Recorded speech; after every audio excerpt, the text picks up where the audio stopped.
England से team India के camp से तीन बुरी खबरें सामने आ रही हैं। पहली बुरी खबर यह है कि हेड कोच गौतम गंभीर जो कि शिप के कैप्टन थे, जो कि वहां पे जो इंडियन टीम पहुंची थी उसके बॉस थे, उनको इंडिया वापस आना पड़ गया है। वजह क्या बनी? वजह यह बनी कि उनकी जो मदर हैं उनको कार्डियक अरेस्ट हुआ है और उस कार्डियो अरेस्ट की वजह से उन्हें इमीडिएटली वापस जाना पड़ा।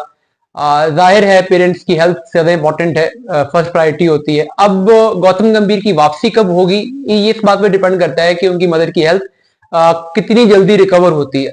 अभी खबरें ये हैं कि मिनिमम भी उन्हें 6 to 7 डेज लग सकते हैं, जिसका मतलब ये है कि जो फर्स्ट टेस्ट मैच है उसमें मोस्ट प्रोबेबली वो इंडिया में होंगे, यानी फर्स्ट टेस्ट मैच से पहले वो इंडियन टीम को शायद दोबारा ज्वाइन नहीं कर सकेंगे। कोशिश उनकी पूरी होगी ज्वाइन करने की, लेकिन चांसेस कम है कि वो ज्वाइन कर सकें।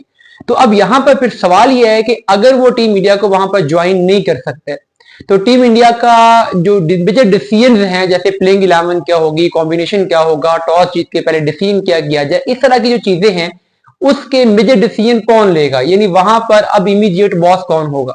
कुछ लोगों का यह ख्याल है कि शुभमन गिल के पास ये बड़ा चांस है कि वो इस अपॉर्चुनिटी को अवेल करें और अपनी अथॉरिटी स्टैम्प करें, चीजों को अपने कंट्रोल में लें। मोनी मुरकल के बारे में भी कुछ लोगों का यह ख्याल है कि उनको ये चार्ज दिया जाएगा, लेकिन मेरा ख्याल है कि ऐसा नहीं होगा। गौतम गंभीर इंडिया से ही चीजें डिक्टेट करेंगे, क्योंकि वो ऐसा तो नहीं है कि वो डिस्कनेक्ट हो जाएंगे इंडिया जाके, वो टीम के साथ राब्ते में होंगे और जितने भी बड़े डिसीजन है वो उनकी मर्जी के मुताबिक ही हो रहे होंगे।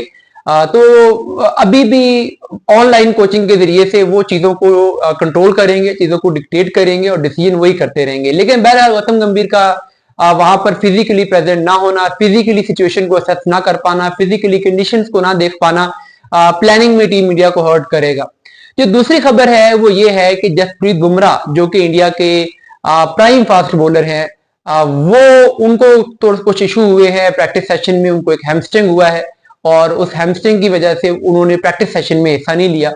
अब उनके प्रैक्टिस को शॉर्ट करवा दिया गया। अब ये हैमस्ट्रिंग कितना सीरियस है, अभी टू अर्ली है इसके बारे में कुछ भी कहना। लेकिन जैसे बुमराह की जो रिसेंट टाइम में जो हेल्थ हिस्ट्री है, जो उनकी फिटनेस हिस्ट्री है, उसको देखते हुए ये एक सीरियस इशू हो सकता है। और टीम इंडिया की पूरी प्लानिंग थी कि जैसे बुमराह को पहले मैच में खिलाया जाए, अभी भी 5-6 दिन है, हो सकता है कि वो फिट हो सकता है कि रूटीन के हैमस्ट्रिंग का कोई बड़ा इशू ना हो। लेकिन बहरहाल ये एक बड़ा मसला बन सकता है कि ऐसे प्लेयर के लिए जो कि इंजरी प्रोन है, जिसकी रिसेंट हिस्ट्री अच्छी नहीं है, जिसकी बॉडी अब उस तरीके से रिस्पॉन्ड नहीं कर रही, जिसकी बॉडी में अब डिक्लाइन या वियर एंड टियर थोड़ा तेज हो चुका हुआ है। तो बहरहाल जसप्रीत बुमराह अगर बाहर होते हैं, अगर रूल आउट होते हैं, जो कि अभी तक हुए नहीं है, अगर होते हैं तो ये बहुत बड़ा सेटबैक होगा।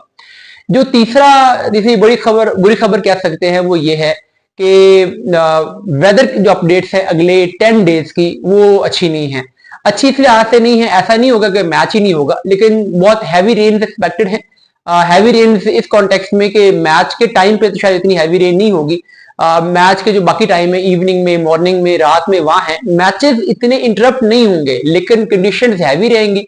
और आप जानते हैं कि जब इंग्लैंड में अर्ली समर में कंडीशंस हैवी हो, ओवरकास्ट हो, क्लाउडी वेदर हो, तो गेंद बहुत स्विंग होता है। ऐसी कंडीशन में, ऐसी हैवी कंडीशन में वो इंडियन बैटर्स जो कि पहली दफा खेल रहे हैं, जिनका इंग्लैंड का इतना एक्सपीरियंस नहीं है या जो काउंटीज में बहुत ज्यादा टाइम नहीं गुजार चुके हुए, उनके लिए मुश्किल होगी उन कंडीशंस में एडजस्ट करने के लिए।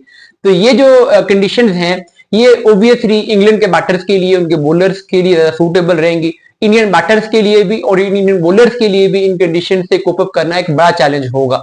लेकिन बहुत सारे इंडियन बैटर ऐसे हैं जो कि काउंटी खेल चुके हुए हैं। करुण नायर ने भी एक सीजन खेला है, साइफ लाशन पहले खेलते रहे हैं, के राहुल पहले टूर कर चुके हुए हैं। तो उस लिहाज से अगर देखा जाए तो एक अडेप्टेबिलिटी हो सकती है। बॉलर्स में सिराज पहले गए हुए हैं, बुमराह पहले गए हुए हैं, अर्शदीप ने भी काउंटी सीजन खेला हुआ है। तो लेट्स होप के ये लोग उन कंडीशंस के साथ क्विकली एडजस्ट हो सकें।